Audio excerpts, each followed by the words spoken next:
Welcome everybody to Learning with Belvista Studios. This is a place where we get to be curious and learn from people that are inspiring us in the industry. And today I have Valary, one of those individuals, and you inspire definitely through the place of gamification. I feel like that's what you're all about. That's your aura. So thank you for spending time with me today. Thank you. So first question I want to, actually, are you a gamer yourself? I would say I'm a gamer light. I'm not like as hardcore as many of the people I know that are in the gamification space. If I had more time, I probably would be more, but yeah, time is the challenge right now. So yeah, I envy the people that are like, I spent the whole weekend, like, I'm like, oh wow, dude, that's great. I don't have a whole weekend to do that, but yeah, so okay, cool. So I actually came from like board gaming and then video gaming, and so the whole What's so your I like the board analog game and digital that you would play now? Oh well, I'm gonna have to plug it because I just played it recently for the first time. It's a game called Chicka Pig, Okay. which they're like, the little characters are like half chicken, half pig. It's really clever. It's a strategy sort of. You have to move your little Chicka pigs around the board, around the hay bales, and it's very cute. It's really nicely put together. It's really well constructed. I have one of the early edition ones. They may have turned some of the stuff into plastic pieces by now. I'm not sure. I don't know. But the original pieces were like wooden, like laser cut, like wooden little pieces, and so it's like it feels good to play, and it was just a lot of fun. The big challenge playing it though was I have a cat, and so like one player had to like kind of like do the laser pointer thing to keep the cat busy, but I really liked it because again, it was the aesthetic of it is really great. It's got a nice little fun theme, but then it's got a really interesting sort of strategy to it. So yeah, it hit a lot of good points along the way. So that's cool. So that's my latest one. Made you play it in the first place, and why that game? Well, I think I don't know if somebody sent me a link to an article about it, but it was like sort of, it was sort of in the news. Somebody had mentioned it. And so I try to play a lot of games because it's one of the mistakes that I think people make. I've had people come to me that are like, oh, I really want to get started with gamification. And I'm like, oh, great. Okay. Well, and I asked similar things like, well, what kind of games do you like to play? What do you have experience with? And they're like, oh, I don't really like to play games. And I'm like, okay, this is going to be a little challenging because that's kind of, it's not that gamification is about making everything a game, but if you don't have some understanding of games and why people like to play games, then you're going to have a much harder, it's a harder lift to get them to that place. So that's always kind of challenging when they're like, oh yeah, I don't like games. But I actually run workshops and I do sessions with people where we deconstruct games and I teach them how to play a game purposefully so that you're playing it for fun. That's part of the process. Play it, just experience it, see what you like about it, what you don't like about it. But then we kind of go, okay, now let's step back. Let's go back to our instructional design principles and let's say, okay, what in this game like triggered something for you that you could go, wow, that reminds me of this. I could use this to do this other thing and to make this other thing more interesting or to, make it more effective. Because again, I think that's the other thing is like people are like, oh, I want to use gamification. It's going to make everything fun and we make it fun and that's great and everybody's going to be happy. And I'm like, well, they might be happier. But that's the difference between like the smile sheet, like, oh yeah, I liked the class. I liked the trainer, which is really what the smile sheet means. It doesn't usually mean that they learned anything. It means I like the trainer. It was a nice experience, which is important. But then it's like, how do we get them to the results? So I think I went way off on a tangent there, but No, you're just answering a lot of my questions, so it's okay. Oh, good. I just jumped ahead. Well, so one of the things that I'm curious about is getting, I guess, emotionally involved with characters in games. yeah. And I think as learning designers, we can do that in our solutions. And what I'd like to uncover is, how can you do that well? What are the characteristics of a character that compels someone to care? Oh, that's really good. And I know you recently had another really cool conversation about script writing and everything. Oh yeah, That yeah, was really great. And she had wonderful stuff. And I agree with a lot of it. It's like it has to feel real.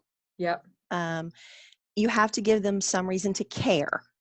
yes, Now, that could be, I like the character and I want to help the character, or it yeah, could be, ooh, I don't like this character. Like, I want to defeat the character. mm, I want to defeat this evil character.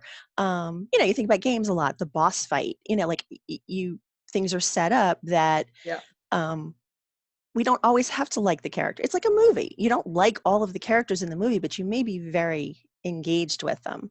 But the yes, difference between the movie and the game is, when you're in the game, you have some control over the character. And so people actually get a deeper emotional connection to the characters, because what I do affects them. I yeah, mean, you can watch the same movie 27 times. It doesn't matter how much you cry or laugh or what, the mhm, character's not affected by that. Nothing changes in that movie by virtue of you having any sort of emotional reaction to it. But in a game, it absolutely does. Every time you play, you have that opportunity. I mean, if it's a good game, yeah, not every game maybe, but you have that opportunity that there's a different outcome. Something could happen to the character. It might be a good thing. It might be a bad thing. And so I think that's what people have to remember, is that we have, when we're designing the learning, you're taking the learner on a journey mhm, in some environment that may involve other characters. They may be characters they interact with. They may just be characters.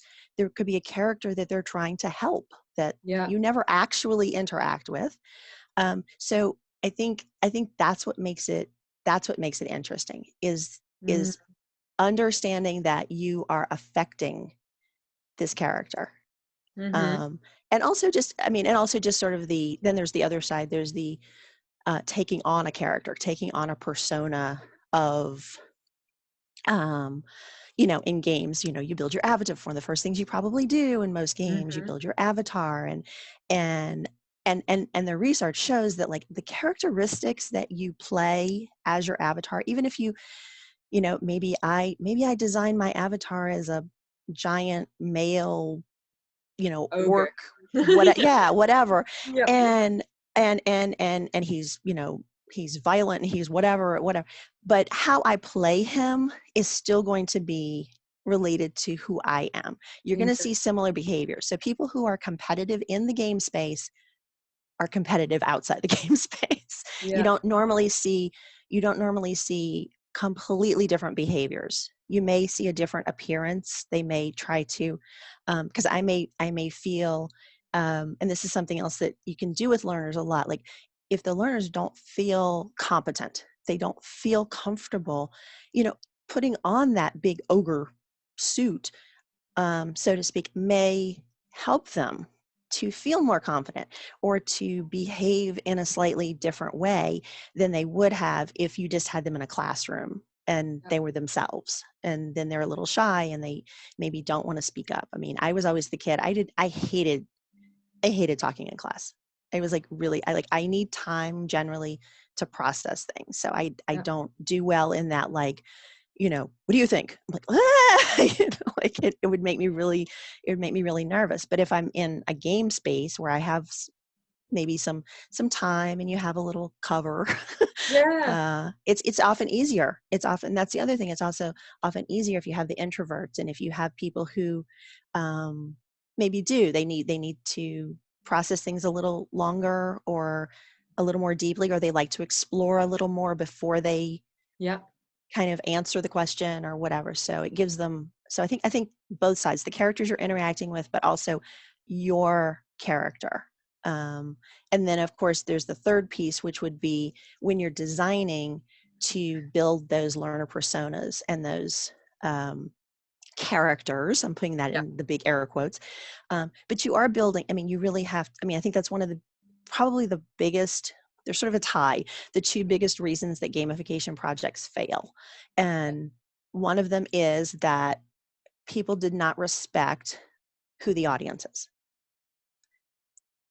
They may say, oh, I know this audience, and you may know them demographically, but if you haven't really taken the time to think about the context they're in, who they are, what the barriers might be for them, what the challenges, what they like, you know, would they be more receptive to something that has sort of a comic book style versus something that's more formal?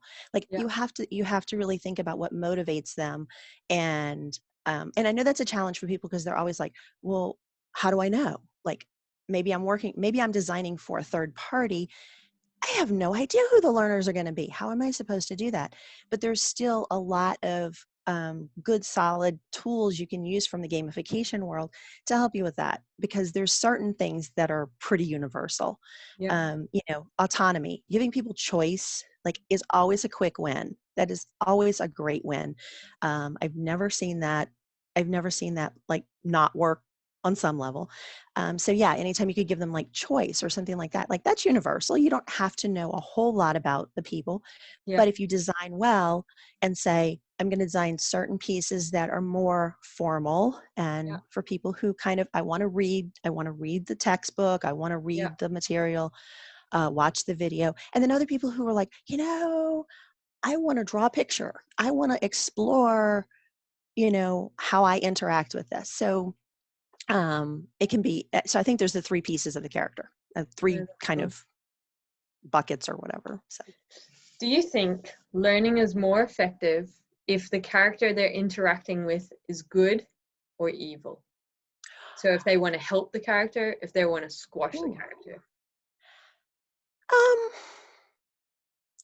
I don't know that one is better or worse than the other. Mm-hmm. I think it's contextual. I think it's like anything else. I think if um depending on what the depending on what the content is, like for example, some years ago I was consulting with somebody who worked with first responders. Mm-hmm. And the challenge that they were having was, and they had very good training. They already had the content was solid. And that's the other thing. Don't ever try to gamify something to cover up the fact that the underlying materials are not Love solid. If you that. don't have that,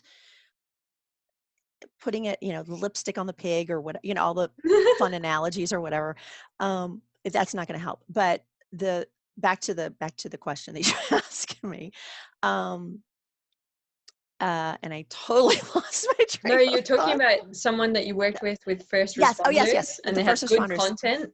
Thank you. It's very early. That's all I'm right. really not awake. But it makes for a much more I was amusing listening. experience. Okay. Yeah. So the first responders, the challenge was that they knew how to use the equipment. They Yeah. knew the procedures to follow, but they weren't following them. Mm. And they weren't following them because their instinct was to help. And so their instinct, their motivation, and again, going back to who are these people? Why do they behave the way they behave? As much as you can find that out. Well, she knew this. She knew these are first responders. They in their core just want to rush in and help. Mm-hmm. But we need them to not do that, because by doing that, they're endangering themselves. So what we played around with, and I wish I had been able to hear more about the outcomes of what she did, because it was kind of just a consultative. She was like, Yeah. I just need some ideas. But what we were playing around with was the idea of building a scenario or a storyline where they could see the result of not using the equipment. So I said, what about if we appeal to that factor that they really want to help everybody, and show them that by not following the procedure, they're endangering future people. And Yeah. it's hard to get people to envision that sometimes, because the longer the time frame, the fuzzier it gets. Oh, in the future, it's like saving. Oh, in the future, I'm going to need money in the future. But by doing that, we played with, you could have like sort of little movie clips and things that show a future state where people weren't able to get help because they weren't there.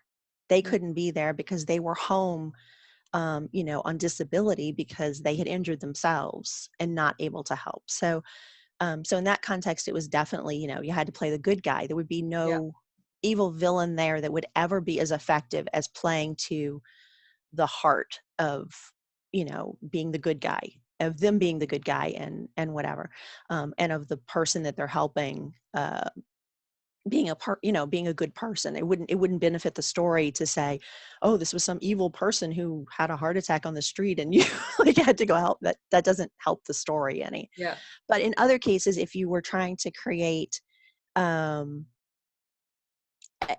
think in other situations, even if it was sort of a high risk thing, making it the villain, like, if I'm doing cyber risk training, then it probably is going to be more effective if I'm trying to defeat the villain who has hacked into my network. Yes. Like that, in that instance, because it's the context. The context makes more sense that I need to fight the villain to get my network back and whatever. So yeah, I don't think I think like anything, it's how you can do a good job with it either way. And if it makes sense within what you're trying to achieve, what the goal is. Yeah, the context, you're right. As soon as you said that, I was like, oh, duh. Well, no, but it's an interesting question. I hadn't really thought about it in that way. And, it's good to think about these things. Sometimes the question that we go, oh, duh. Well, no, duh, sometimes gets us to another better question. Yeah. So. Well, I hope my next one's good. No, no, you mean it like that. I'm only joking.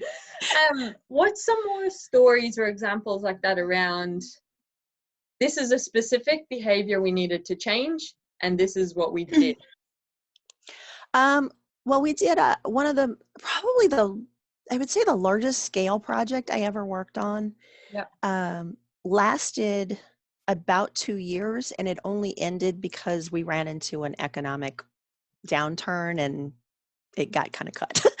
but the project had spanned approximately 2 years. It was a customer service. We were doing internal customer service. So this was not there was a little bit of how to answer the phone, but it was more about, it was a large, it's an international law firm, and they needed the different departments to understand how working together affected the overall supply chain sort of thing. And so there was a little bit of external customer service, the type that people normally think of when you say customer service, but it was more about internal communications.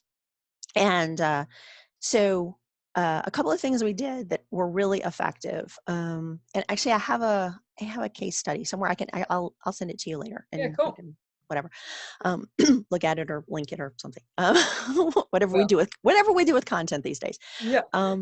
But a couple of the things that we did, and this kind of relates to character, we had champions. You have to have real life. People, yes, real life champions. Yeah. Real life. The people who were supporting the project. That was, in some cases, the two managers that were the sponsors of the program, but also we structured how we rolled it out to try to draw in some internal champions within the different groups that were going to go through the training to kind of talk it up and get some excitement and whatever. Because I think that's a piece that sometimes people miss, and it's not a specifically gamification piece, but when you don't have that support, especially if you're doing something that's really different, and doing a large scale gamification project, although we weren't actually calling it that, was really different, and it was risky in some ways. And so you had to have sort of that support structure in place to say, can we sustain this? If things don't work quite the way we thought they were going to, and they're never going to, how are we going to adjust to that? And do we have people who are going to like go with it and kind of, continue the process with us? But within the program, one of the most effective things was we had this, I was absolutely almost obsessive about the theme. One of the sponsors had said during the initial design meeting, we were sitting there and all of a sudden she goes, "I see rockets." And we're all like, okay. But her point was that it was customer service and she didn't want sort of the mountain peak sort of thing. We're going to Yeah. climb the mountain. We're going to get to the top of the mountain. And she's like, because where do you go then? You go down. Like, I don't want it going down. Like, that's the point. She's like, I want something that's ongoing. So the visual was rockets. We decided to go with a space theme. Mm-hmm. Now, did everybody love the space theme? Absolutely not. I got lots of feedback that people were like, this is silly. This is childish. We don't like it. Why did you have to do that? Couldn't you just give me the content? But the majority of the people liked it in the sense of it provided that continuity throughout the program. And so we were hardcore about it. I gave out at the beginning, this was a blended learning experience. And at the beginning, we physically gave them a little box that looked kind of like like the little cases that the astronauts take on Oh, the cool. shuttle missions and things.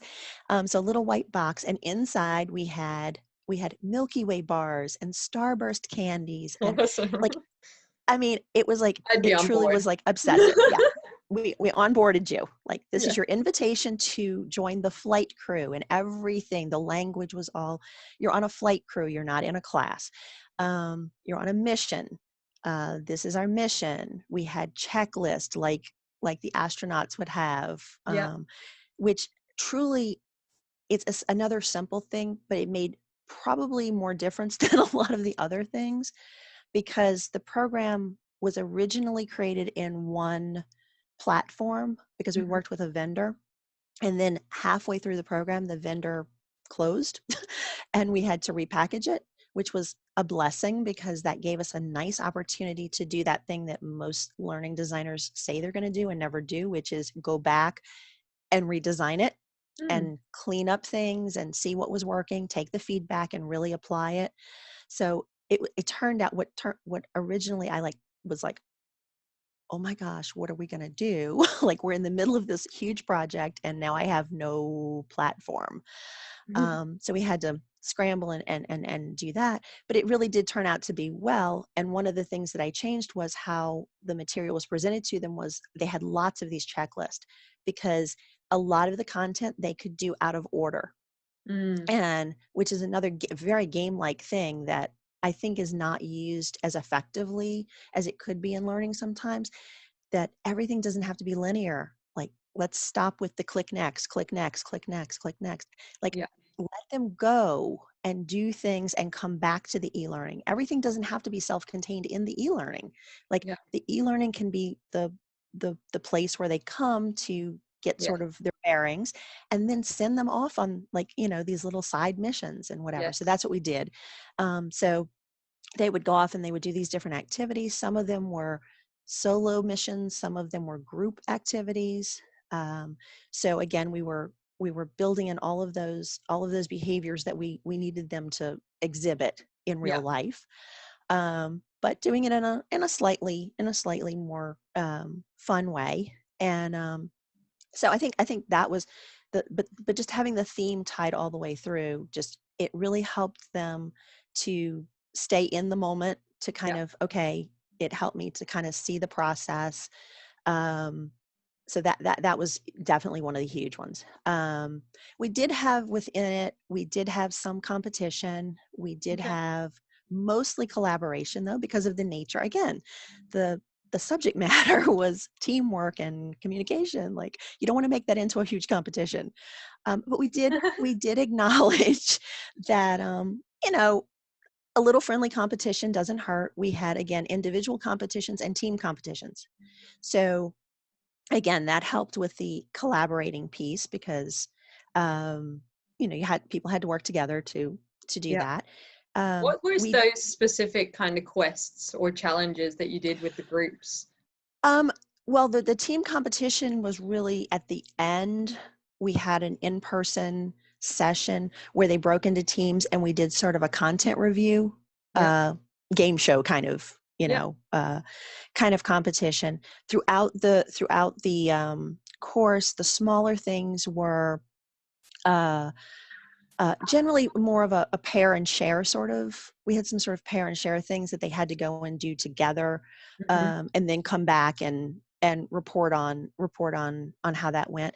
And some of those were with colleagues in other departments, and some of those were with their managers, because one of the key things was we made all of the managers, anybody who had an employee who was going to go through the program, that person had to go through the training first.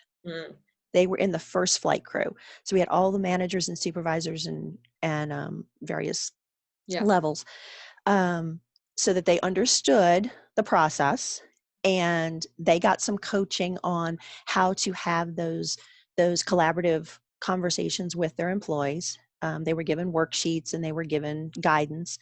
And then, so some of it was trying to address that too, that we needed to get that communication going better too, because that's truly where a lot of projects, just learning projects, nothing to do with gamification, learning projects in general fail because the managers don't support them. You can send employees to the best training on the planet. They come back, they know the materials, they want to do it, and as soon as their manager says do it this way instead of that way, it's over. It's out. You're sunk. So we definitely tried to engage the manager level first. That was, as expected, not 100% successful. We had certain managers who dug their heels in and just said, my employees are fine the way they are, and we don't want to play. Which was part of, we did have, I am not a fan. If I could eradicate one gamification element from the universe, I always tell people it would be leaderboards. I knew you were going to say that. I absolutely do not like leaderboards, not for comparing people, not for learning. Like, who, when they're learning something, and maybe it takes them a little longer, or they don't have as much experience with it. Why do I want to see? I never want to see my name at the bottom of the list. Like, why would I try? Why would I try?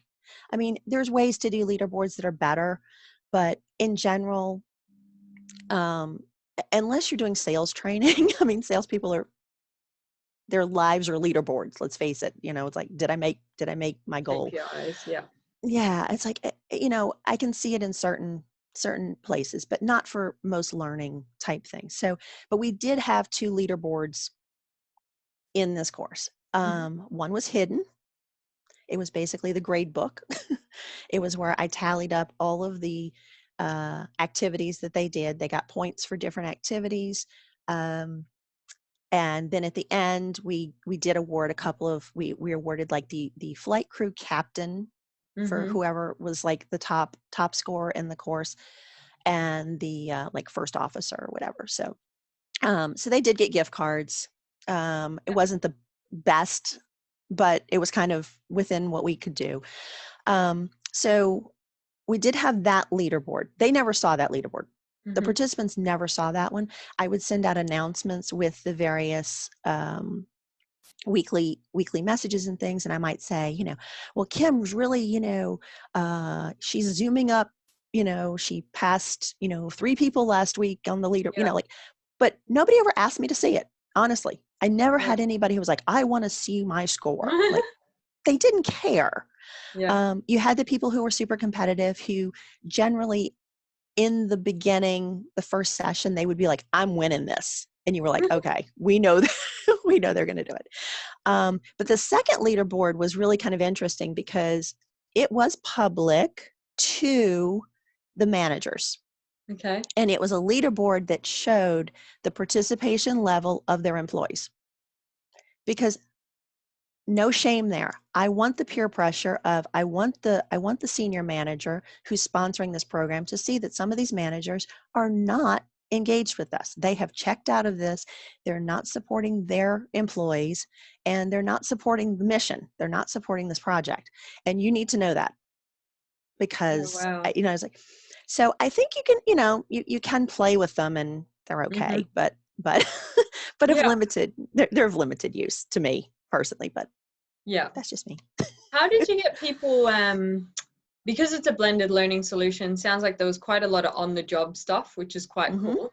How did you get that permission for them to do the on-the-job quests or challenges and have allocated time outside of their role? Yeah, and that was really why we really started with the senior managers and worked our way down. We actually went, because it's a law firm, we actually went to some of the senior partners, so to the attorneys themselves, because these were all support staff. These were the assistants, and we weren't training the legal staff. We were training all the support people. But we did go, as part of the design process, we went to some of the senior partners, the real leaders of the firm, and we had them give us quotes about what they thought good customer service looked like. So we really tried to go from that like top down. We want to make it clear to everybody that this is supported, that this is something that the firm feels is important. It's not just the trainer saying, hey, you need to learn this. So I think that was a big piece of it, was sort of the top down. Now I will say that when we had that halfway point where I said we had to redesign it in the middle, it was interesting because the two senior leaders that I was working with, and both of them were my managers. So I knew these people really well. I had a really good relationship.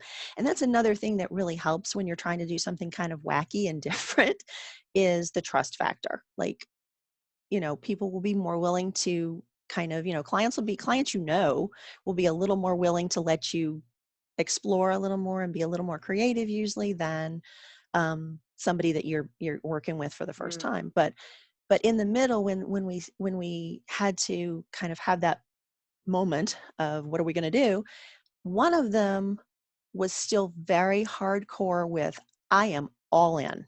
I am 100% in this. Her employees got fantastic results. This project was like 10 years ago, and I saw one of them recently, and she still remembers stuff from it. She still talks about it. Her manager was all in. The other one was kind of getting into that, well, I don't want to change too much because then these people will get a different experience than those people got. And I'm like, everybody gets a different experience, no matter what. Like, every learner is getting a unique experience. That's how we designed this. Like, it's different, the people that are in the same class. Like, nobody's having the exact same experience. So, and why would you not want to take the feedback we have from the first half and make it better? Like, so I'm supposed to present less than good training because it's the same as what I gave these other, like, so I really had to really fight her, because she didn't want me to change anything. She didn't want to, she was just very resistant to it. And she was, them? Why was one all in, the other one's like, man, let's not change it, just continue? I think part of it, I think some of it is just their personalities. That one of them is like, she sort of lives and breathes customer service, and and in some ways maybe she was a little more committed to it because I think she saw more of the importance for her people. Like, I think her people maybe had a little further, some of her people had further to go. Right. So I think that helped with it. But I think, even all things being equal with the staff, I think she's still like, she just has a little more of that bend. That's just sort of a little more who she is. Not to say the other one doesn't care about customer service, but I think the other one, she has a larger department. She had more supervisors, and some of them were the ones that were kind of resistant. And so perhaps some of it was a little bit of battle fatigue. Maybe she was kind of like, okay, this is, maybe a little bit that part. And I think she was just, I mean, I get it. Not that she had to defend any of this to HR, but like, I think her staff is more the type that would be like, well, how come she had to do this and I had to do that? And like, they could get a little more nitpicky maybe. So that might have played into it, but I just think, I think one just had a slightly different vision of how of its role and how much it was helping, Yeah. and the other one perhaps had a little more of the people who were resistant. And that's actually, when I was talking about the leaderboards, that was one of the reasons that I was adamant from the beginning that I was not going to show the participants leaderboard, because I knew we were going to have certain staff. We had staff that had worked there for over 20 years. I mean, we had very long tenured staff, and I knew they were going to be super resistant to the idea of somebody telling them they needed to learn customer service, because Mm-hmm. I already knew, I knew these people, and they're like, oh, this is be nice training. Like, you want me to smile? Like, I'm like, this is not what we're going to be talking about. Like, and so I had to like really work with them to get them past that initial just resistance. And but I knew some of them were still not going to really play along. And Yeah. so I didn't want to show a leaderboard where some people weren't participating, Yeah. because you had the hardcore group that were really into it. There was always some in the group that were like, yeah, this is really helpful. I never thought of it that way. I'm happy to learn something. And then you had sort of the middle group who, to your point about how did they do it during their workday, some of them were kind of like, okay, this is kind of hard for me to do it at my desk, and Yeah. it's a little challenging, but we built it that way intentionally because it's like, this is real life.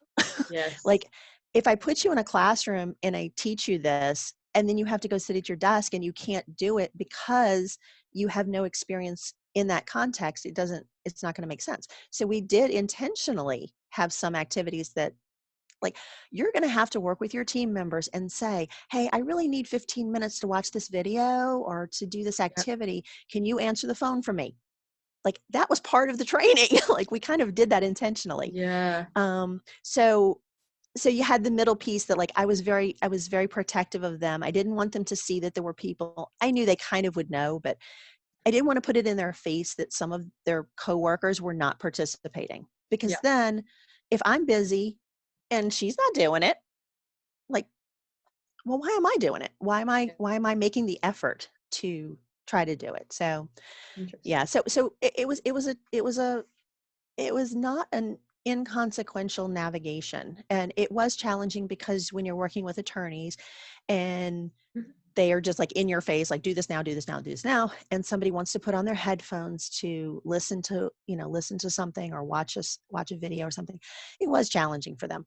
And we did get some feedback about that, and then we did in some cases have to work with the supervisors to allow people to go to the training room or go Mhm. somewhere for like an hour and like say, that's okay, we're gonna Yeah. like just give you some dedicated time. So we balanced it out. We weren't like horrible about it, like, no, you figure it out. But Yeah. Yeah. Yeah. so, you figure it out as you go. You're like, this worked, this didn't work, this was and that was one of the big challenges, was getting them used to it, because they'd never done that. They'd never had to uh, do training at their desk like that. So it was a learning curve on that. Yeah. One thing we're really big on is replicating the real world. And if you think about e-learning, which is, we're an e-learning company essentially, Yep. it's about, yeah, not the next and back buttons, but what actions and decisions can they make? So looking at the screen like it is their first person vision, Yep. and making decisions or choices or taking action based on that Yeah. replicates the real world. Do you have any good examples of activities, scenarios where you've seen that being done well, whether you've designed it yourself or Oh. other ones? Oh, wow. That's a great question. I think there's a few people who do really great um, scenario based scenario based learning, like Kathy Moore, Mm, and okay. she's done just some really amazing work in that space, in terms of uh, yeah, making the scenarios real, because I think that's I think the tricky part on that one is she's really great at providing those like multiple answers sound right-ish. And I think the big tip there is probably in e-learning, it's so often answer the question and then you get the feedback right away of, yes, that's right. No, that's wrong. And maybe it's corrective feedback, or maybe it's not corrective feedback, or whatever. But what I love about a lot of her work is she lets you, it's like real life. What if I let the person go several steps through the process before I tell them they went down the wrong way? Now, I don't want to have them go too far down the wrong way, because then I don't want them to learn bad habits. Yeah. But I think that's that's sort of the sweet spot, is finding, like, letting them make some mistakes to see the consequences, because you don't always see consequences immediately in real life. Sometimes two, I could say the same thing to two people and radically different outcomes to that. Yeah. So I think that's a really good tip, is, trying to, first of all, provide scenario answers that are plausible. Yeah. Like, that multiple answers are plausible. Like, don't make it so obvious that, like, oh, I should do this. That's not helpful. That's not really learning. That's I often tell people, it's like, that's validation. That's validation of something I probably already knew. It doesn't prove that I learned anything. It's like failure, elucidates it. You might learn something there. Like, clicking the right button through a scenario often doesn't tell me if they learned anything or if they just already knew it. And sometimes that matters. Like, Tell how me can I say more my about learning was this. effective? Well, how can I say my learning was effective if I present them with material that the answers are so obvious or are not at the right skill level, so they already knew the answers? I can't say they learned anything in the class. I can't, it's kind of almost, I can't think of the right word right now, but I don't feel right. I can't say I taught them anything. Like, maybe I just checked that they already knew that, which is not, I'm not saying that that's not a valuable thing to do, but it's a different thing to say, I checked to see if they knew, or they were at point A and we got them to point B. Yeah. They may have already been at point B and all we did was find that out. Yeah. And That's that's true. okay. That's okay.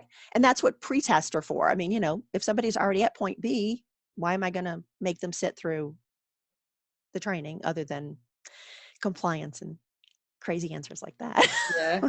Yeah. Because they have to be in the chair for an hour. Okay. I'll put a link in the description for people that haven't seen Kathy Moore's stuff, but she's got a blog where she has examples of scenario-based Yes. stuff, and it's really excellent. Definitely encourage people to have that. Yeah. A look at that. She worked years ago with, on the meeting with Haji, what's the name of it? It's the game. They did it for the army. Oh yeah, I did that. That was really hard.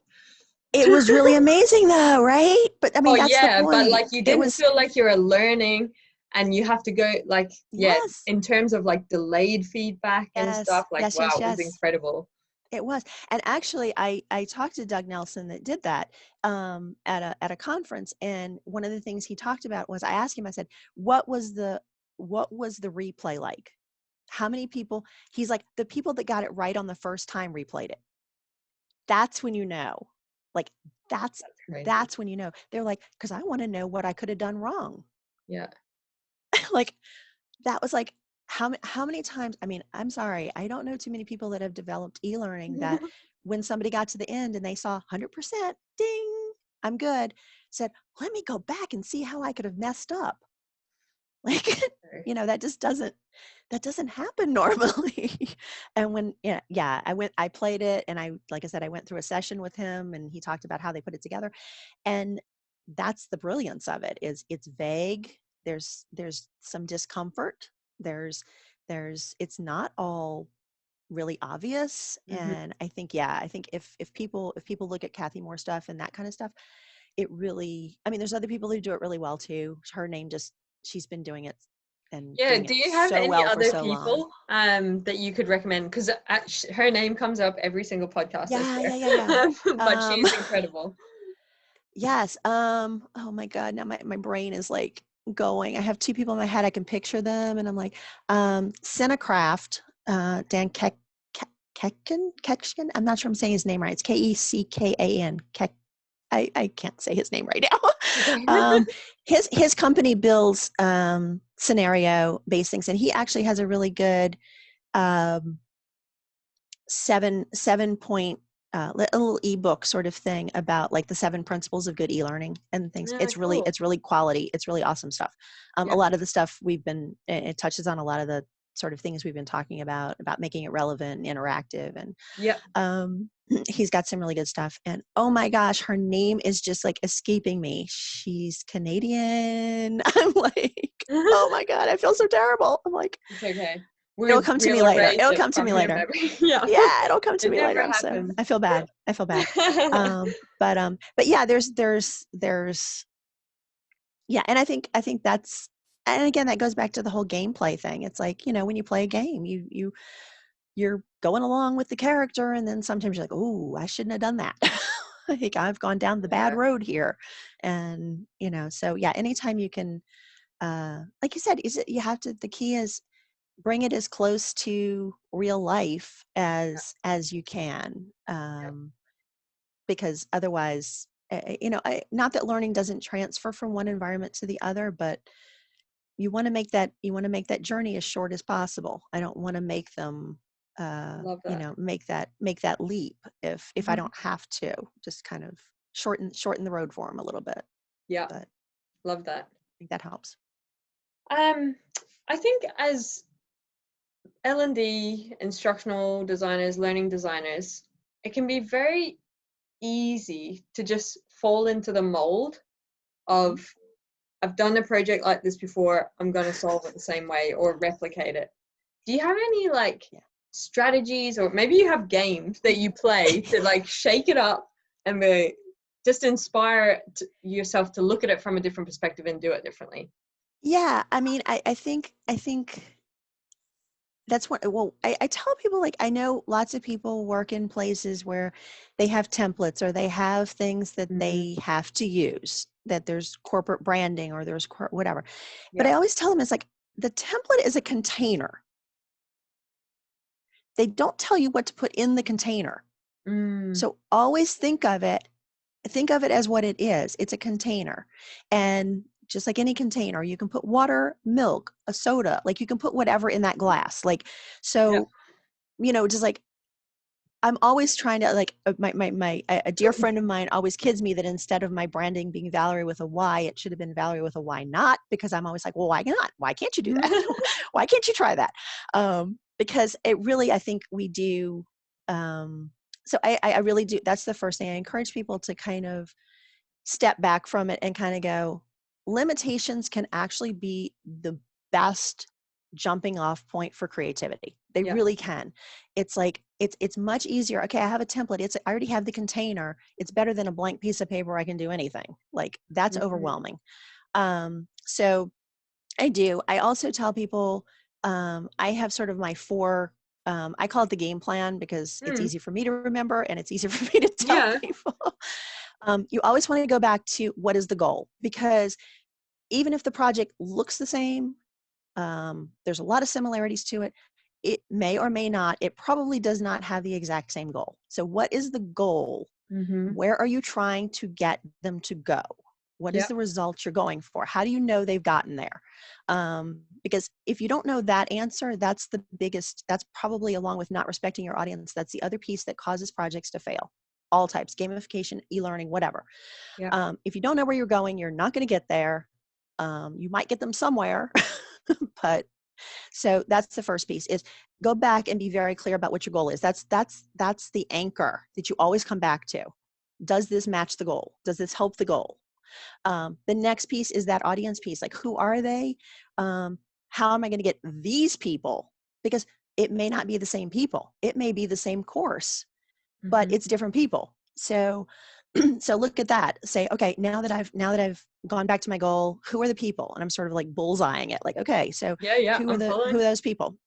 And then the next piece is the M would be mechanics. Now, not just game mechanics. I use this to mean like you are a mechanic. I'm building a learning engine. What are all the pieces I need? What are the tools I need? What are the components I need? So that's all of my content. You know, what type of content am I using? Am I using video? Am I using text? Am I going to use any gamification elements to it? So you take all of that and you say, okay, do these serve that audience getting to that goal? Like you're Yeah. still keep going back. And then finally, it's all about wrapping it in an experience. So that's your E. So how is the overall experience going to be? How is this going to feel for the learner to participate in? And I often get very sheepish looks when people design things and they show them to me and I say, would you want to take this course? Mm. How does it feel? Be the learner. Sit in the seat. Be the learner. How does this feel? And I don't do it to be mean, although I've been called that. They're like, "That's horrible. Why do you do?" Well, why are you sending something out there that you don't want to do? Like, why would you want to give learning to somebody you wouldn't want to do? Yeah. So that's one thing. Is just to provide. I kind of always have that running in the back of my mind. Is and kind of going through those, not like a step by step, but just those are 4 key elements. I think that if you kind of keep those in mind, they really help. The other thing I do is to kind of, again, get people thinking a little outside of the box or whatever. Like when you're going through that mechanic piece, and again, I'm always going back to, you have to have good solid learning. If you don't have those learning components right, it really doesn't matter the rest of it. Mm-hmm. And sometimes the gamification piece isn't so much about the content as it is about building that experience. It's like, how do I package this in the best way? Because I love, I'm a big fan of the self-determination theory for working with learners.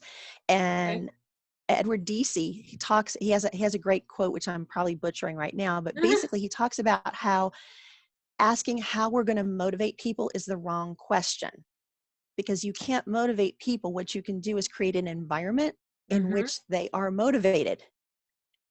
So you're not actually motivating them. You're creating the environment so that they feel motivated. They Yes. feel compelled to keep working at it. Showing them their progress, presenting them with appropriate challenges. All those things are the environment. Those aren't the learning. Mm. Like the learning is not the challenge. The learning is whatever we're trying to get them to do, but I'm packaging it as a challenge, and that makes it much more compelling. That makes it much more interesting, and it keeps people moving. Again, showing them progress is like, that's the other like rock star thing. Anytime you can show Wow. somebody that they're making progress, they'll keep going. They're much more likely to keep going if they can see they're getting somewhere than Yep. they're stuck. And I always tell people that it's like when they tell me the learners aren't motivated, I say, are they really not motivated, like lazy, not motivated, or are they confused? Like they might be Mm. stuck.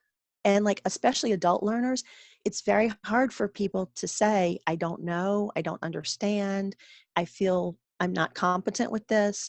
And so quite often when people shut down and they don't do the learning, they may not want to do it for a number of reasons, but I've seen many cases where they were just stuck and they saw no pathway forward. They saw no way to make progress. And so they was like, I'm done. I can't do this. Yeah. Wow. So that's just my little pitch on the on the motivation piece. But then I did also bring, I do a workshop that I have people go through, and we have these cards, and I'm going to try to Okay. hold them up, but I don't want to get the glare. But anyway, so we have these cards, and each card has, and there's character that you asked me about earlier. Oh yeah. But there's 12 of them, and it's different C words. And so what we do is we kind of lay them out on the table, and we look at the 12 and we say, okay, here's our problem, here's our goal that we're trying to work toward. What are some of these pieces that we could use, and how can we mix and match these differently than Mm-hmm. maybe we did for another project, because which ones of these would fit best for this project? So like, is this one more about collaboration? Is this one more about competition? How can we have them express some creativity? So we have these 12 cards, and we kind of play with that. So that's another way to help people kind of get out of their rut, so to speak, of doing the same thing over and over. And then I also hope that people are getting feedback from those previous, like, if you did the previous project, hopefully you're looking at that feedback and you're not just kind of putting it on the shelf and going, oh, okay, yeah, that was good. Because even if it's all 100% good feedback, I want to see that too, because I think so often we focus on the negative and we're like, oh, well, this didn't work, so we have to take this piece out, or we have to fix this piece. And we don't look at, this piece worked really, really well. Let's dig into that. Like, let's do more of that. How can we expand on that piece? So I think it's good to go back and look at all of the feedback, whether it's good or bad or whatever, and bring that forward, because otherwise, why are we asking people for feedback if we're not gonna do anything with it? That's just, that's silly. We're wasting their time. I don't want to waste people's time. That's cool. I love those little nuggets that you've just shared. I love the card game that you play, and I love that you basically gamifying learning to teach about gamification. Yes. So I respect that. Very meta. Yeah. And your game plan's cool. I've never heard of it that way, but I think it's a very easy way to just focus your attention and bring things back to the goal and understand this is where we start, and we build out around that to get to the end result, which is really cool. Thank you. It's been a process of getting it kind of to a simplified manner, because I really do. A lot of the times, a lot of the people I'm working with have never used gamification, and so I wanted to make sure that I had a way that was true to the field of gamification. I didn't want to oversimplify it to the point of, it not bringing in all those behavioral things and all the different, areas that are important to it, the psychology of it. But people, when they're starting out, especially, you have to have somewhere to start that's relatively simple in the sense of, clear steps, rather than, doesn't have to be, it's still not easy. It's not easy to do that. It still requires a lot of effort, and, it's very, it's a long process to go through, but, it helps, I think. So I think it's really nice to have a conversation about gamification where I guess everything you've shared is masked from a perspective of, you would expect you to go into, and I didn't want it to go this way, badges and points and all that kind of stuff. And what you're demonstrating is gamification can happen, and it's integrated, and you don't know that it's happening when it's done well. I think that's what you've shared today. So thank you. Thank you. Yeah, that's for me that's the important thing, because I don't think it helps most audiences that I've worked with, and a lot of the people I'm working with, legal environment, healthcare actually does use a lot of more game-like things and simulation type things, which are great if you have the capacity to do them. But that's the other thing. It's like, we need to be realistic about resources. Like, not everybody has a huge studio and the developers that can do full-scale simulations and can do all these amazing things. And I'm not taking anything away from those. I love those. I love, right now I'm working with the Serious Play Conference has a competition every year, and I'm getting to look at some of the award submissions, and I'm like, oh wow, these are, it's awesome. I'm like, great. I wish I could do this kind of stuff. But I like being able to bring something to people who don't necessarily have the big scale resources, but I want them to see, and I really appreciate your comment, because that's what I'm trying to do, is like, let people see that there's a whole range of things, and that really gamification can be just augmented instructional design. It's really just a beautiful sort of amplification of good instructional design, because a lot of it is not it's not rocket science. I'm not really teaching people things they don't already know if they've been doing instructional design for a while about developing feedback and interactivity. These are things we should have been doing anyway. But funny, when I throw the word gamification out there, suddenly everybody's like, oh, I want to do interactivity. I'm like, well, great. You should have been doing that before. Nice. Well, Valary with a Y, thank you very much for being on. Thank you so much. Learning with Belvista Studios. I learned. I'm grateful for our time. I'm grateful for the things that you shared. It was a nice refresher, especially to take a step back and look at things with fresh eyes. Start all new projects with just a little box, but it's an empty canvas, essentially. Yes. Yes. Oh, you phrased it much better than I could have. Well, thanks everyone for watching. Go check out all the description. The things that Valary's been sharing today will be in the description of the video and the podcast. If it's added value to you, you should share it so that more people find out about the great work and these things and can apply it in their organizations as well. So have an awesome day, everyone, and thank you for tuning in.